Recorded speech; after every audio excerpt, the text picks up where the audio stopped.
When you load more processes into memory, you naturally expect your computer's CPU to stay busy, fast, and highly efficient.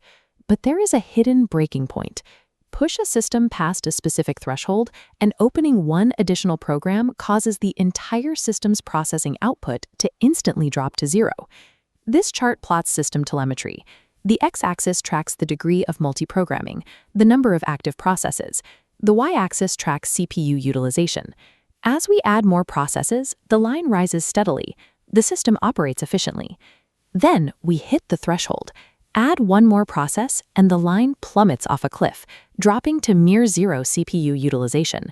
Computer scientists call this catastrophic drop-off zone thrashing. Thrashing is a condition where the operating system spends excessive time swapping memory pages between RAM and disk storage instead of executing processes. The system hasn't crashed, and the processor isn't broken. This is a structural bottleneck caused by the strict mathematical limits of managing physical computer memory. To understand why this bottleneck occurs, we look at three specific components of a computer's architecture: the CPU, physical RAM, and disk storage. Physical RAM is divided into discrete, rigid blocks called frames. For a program to run, the CPU must fetch its data and instructions directly from one of these frames in RAM. RAM has a strict capacity limit. As you open more programs, these frames eventually fill up completely. When RAM is full, the operating system implements a backup plan. It designates a section of the slower, high-capacity disk storage as swap space to act as overflow memory. If the CPU requests data that isn't sitting in RAM, it triggers an alert called a page fault. A page fault is an interrupt that forces the operating system to find the missing data and load it into memory. To resolve this fault, the OS retrieves the missing data from the disk's swap space, loads it into an available RAM frame, and resumes execution. Occasional page faults are a completely normal and healthy part of an operating system's lifecycle. This entire architecture is known as virtual memory. It creates the illusion of a massive, contiguous block of RAM by using the hard drive as a safety net, allowing computers to run software much larger than their physical hardware constraints. The virtual memory illusion works flawlessly, right up until the system is placed under extreme mathematical pressure. Imagine a rigid hardware limitation. The system's physical RAM contains exactly 10 frames. The user then opens multiple intensive processes simultaneously.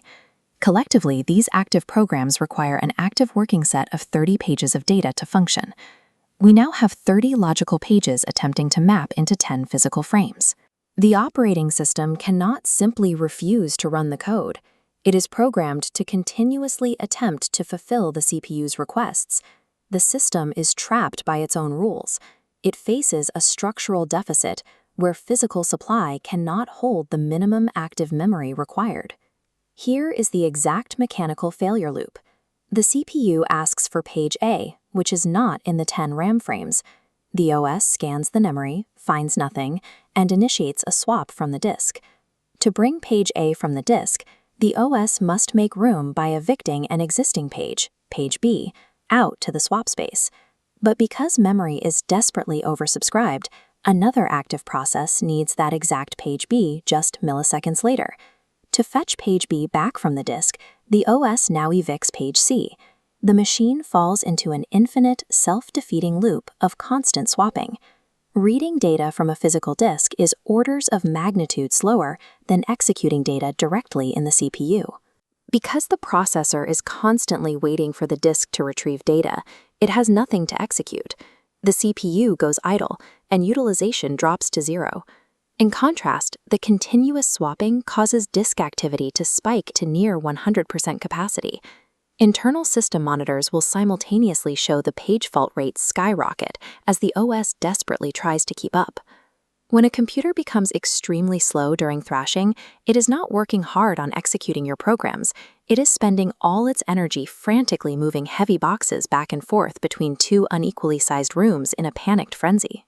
To prevent the system from freezing entirely, the operating system must intervene algorithmically to break the swapping loop. The working set model ensures processes only run if enough active frames are available. Alternatively, Page fault frequency control monitors fault rates. If they cross a critical threshold, the OS forcefully suspends active processes. This reduces multi-programming, dropping logical demand below the physical memory limit. These algorithmic software solutions are essentially triage. They stabilize the system by sacrificing the number of programs you are allowed to run simultaneously. On our telemetry chart, a boundary line at peak efficiency marks where logical page demand exceeds available physical RAM. The area past this is the inescapable thrashing zone. To permanently prevent thrashing under heavy workloads, there is exactly one solution: increase physical memory. Thrashing proves an ultimate truth in computer architecture.